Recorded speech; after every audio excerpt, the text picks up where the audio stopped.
What's up, everybody? Mike Lindsley back with you for an ML Sports Take. It's all brought to you by Stanley Law Offices, Rosie's Corner, and our great friends over at the Vince Aguirre Consulting Group. Try to bear with me for this recap here. I got a little head cold thing going on, but the Bonnies got smoked last night at VCU. And, this game really, it's funny. I had a feeling in the beginning of the game that it just was going to be one of those nights, because just think about that first, I think it was the first possession, if not the first and the second. And I think it was the second one. And Dom Welch makes an unbelievable play, kind of just grabs the ball out of midair. And he goes up and he throws the ball away.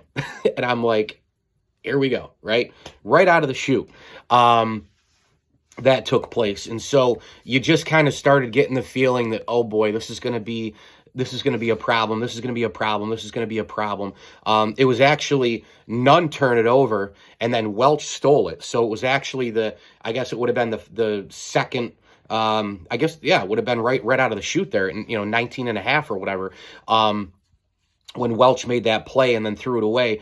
And then it just started, right? Like the missed layups, the wide open threes. Bonaventure couldn't take advantage of anything. Finally, 17:38, the first bucket is scored. Then Bonaventure doesn't get on the board until the 15-17 mark with that beautiful Kyle Lofton layup. And then things started, it was 13-6, 16-6, and you're going, uh-oh.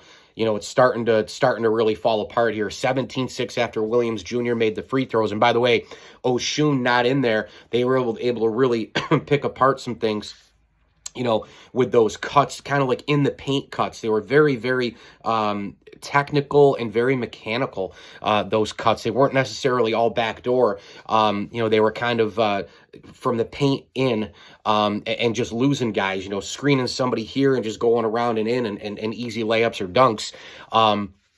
And then as the game was going on, Bonaventure just couldn't get anything going on. I mean, Holmes misses a layup. Would have been a key point there to score it. 19-6, you're down. Then it becomes 21-6, and then things just started spiraling.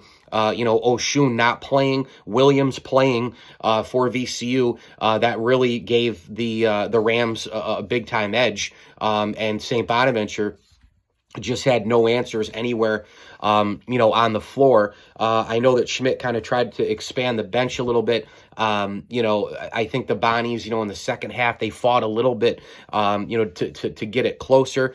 34-24, they were outscored in the second half. But the problem was you were already down 13 at halftime. And St. Bonaventure loses 74-51.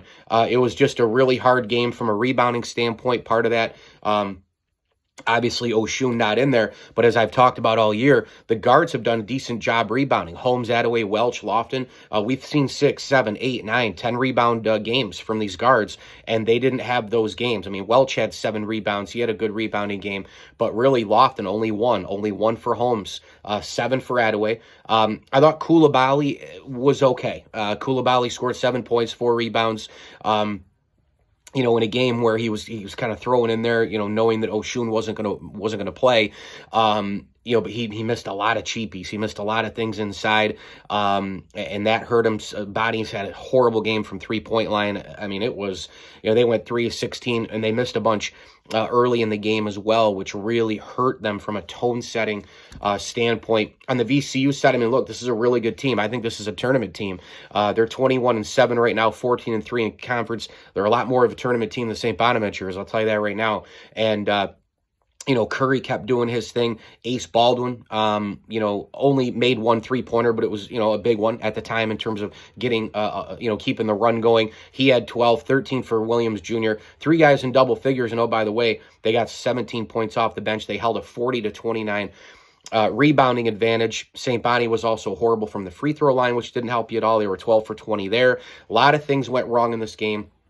And all you need to do is look at the score for the proof in the pudding. So we'll see what Bonaventure does here moving forward. Obviously, they got to win, and try to hold that, last 4 spot. Dayton beating Richmond certainly plays into all that as well. But without Oshun, you can tell that this is a completely different team, even with how much the guards have given this team, all year, these starters.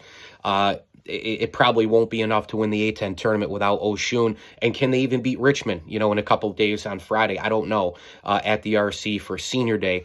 It'll be a tough game. There's no doubt about that. That'll be a 7 o'clock college basketball Friday showcase on ESPN2. The Bonnies fall to 19 and 8 on the year, and they are 11 and 5 in the A10. Mike Lindsley with you here. It is an ML Sports Take, recapping the Bonnies and the Rams. It's all brought to you by Tiny Bubbles Laundromat. If you're in and around Central New York, get on over to Tiny Bubbles. They've got the Pay Range mobile app, and hey, get this, it's only $1 to wash, dry, and fold laundry per pound. So that's a pretty darn good deal. Big tip of the cap, thank you as well to Brewerton Ace Hardware, your State Farm agent, Matt Graham, and Elevate Fitness of Syracuse. As I always tell you, enjoy the games.